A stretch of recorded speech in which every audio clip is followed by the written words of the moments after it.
Easy question है ये कह रहा है the density of water 20 degree Celsius 998 KG per metre cube and 40 degree Celsius पे 992 KG per metre cube, the coefficient of volume expansion. ठीक है, मैंने कहा ना कभी कभी ऐसे काम जो है इजी हो जाता है। अब इसको पता है, आप डायरेक्ट इसी से कर लो।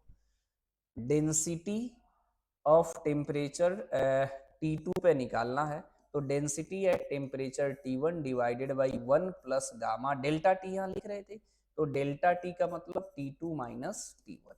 मेरी बात से सहमत हो? यहाँ एक चीज समझाना बहुत जरूरी है, ये हमारे पास क्या है 20 डिफरेंस है, टेम्परेचर डिफरेंस अगर आपको निकालना है तो आपको डिफरेंस जब भी निकालना है तो उसे केल्विन में चेंज करने की आवश्यकता नहीं पड़ता है। ये चीज आपको ध्यान से रखिएगा, समझे?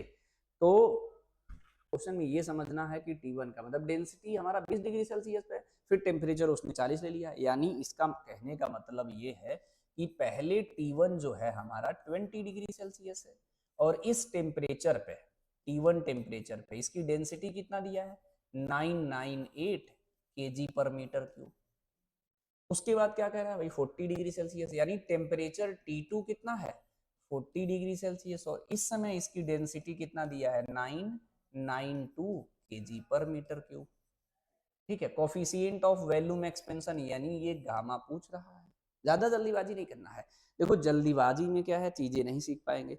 जिसकी थ्योरी बहुत स्ट्रांग है, जिसको सिर्फ क्वेश्चन की जरूरत है, उसको लगता है कि इसे फास्ट आपको जरूरत है तो कोई और भी वीडियो देख सकते हैं। अदरवाइज हमारी क्लास में ऐसे ही क्लास चलता है लगभग, हम लगभग एवरेज या वीक बच्चों पर ही फोकस कर रहा हूँ, जो कहीं पढ़ने के बाद टाइम जिनका नुकसान हो जाता है, वो उनकी एक सीट नहीं मिल पाती, मैं उनको दिलाने का पूरा प्रयास करता हूँ। इसलिए मेरी क्लास जो है ऐसे ही होगी लगभग सारी, है ना?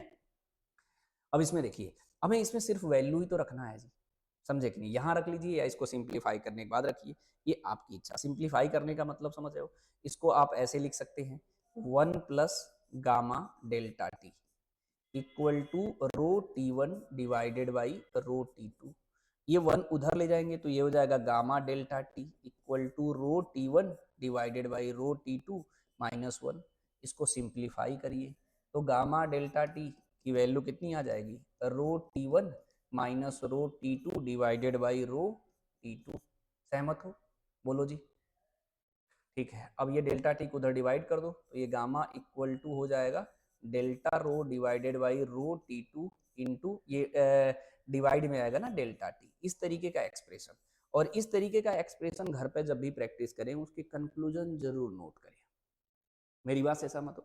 अब इसको करने में अगर आपका 10 सेकेंड, अगर एक एक क्वेश्चन में आपने 5-5 सेकेंड बताते हैं, मेरी बात समझे कि नहीं? अरे एक एक सेकेंड बताते हैं, 200 क्वेश्चन होता है, 200 सेकेंड हो गया, समझे कि नहीं? उसमें कई सारे आप 2 क्वेश्चन भी लगा सकते हो अगर कोई इजी बायो का रहेगा तो। आपको क्या है, टाइम मैनेजमेंट सीख के जाना है। ठीक है, अब इस फॉर्मूले में कुछ नहीं करना, रखना है। अभी देखिए इसका डिफरेंस, डिफरेंस करिए जरा। 998 और 992 डिफरेंस करेंगे तो 6 आएगा, सॉल्व हो गया जी। ऊपर डिफरेंस कितना आ रहा 6 रो T2, तो ये कितना है जी 992। और टेम्परेचर डिफरेंस भी यही निकाल लीजिए डेल्टा टी, डेल्टा टी निकालेंगे तो इजी है 40 माइनस 20 कितना हो गया जी 20। अब इसको इसे 10 कर लीजिए और इसको 3 कर लीजिए, ये हो जाएगा 3 डिवाइडेड बाई 992 इंटू 10। अब मेरी बात ध्यान से समझिए, जब भी इस तरीके का कोई क्वेश्चन आए आपके पास, थोड़ा सा सिंप्लीफिकेशन करना पड़ेगा आपको, या तो आप इतना स्ट्रांग बन जाइए कि इसका प्रॉपर कैलकुलेशन आप आराम से कर सकें। अदरवाइज आप ऑब्जर्वेशन करके भी इसे टिक कर सकते हैं। क्या ऑब्जर्वेशन करके टिक कर सकते हैं जी? अगर इसे सिंप्लीफाई करेंगे, सपोज दैट 9.92 लेते हैं और इससे सिग्निफिकेंट फिगर को हटाएंगे तो 9 को बगल में ऐड कर देंगे तो 10 हो जाएगा। मेरी बात से सहमत हो? तो नॉर्मली इससे क्या है, आप इजीली कैलकुलेट करके आप आंसर निकाल सकते हैं। तो इसका कैलकुलेशन आएगा 3 इंटू 10 की पावर माइनस 4 आएगा।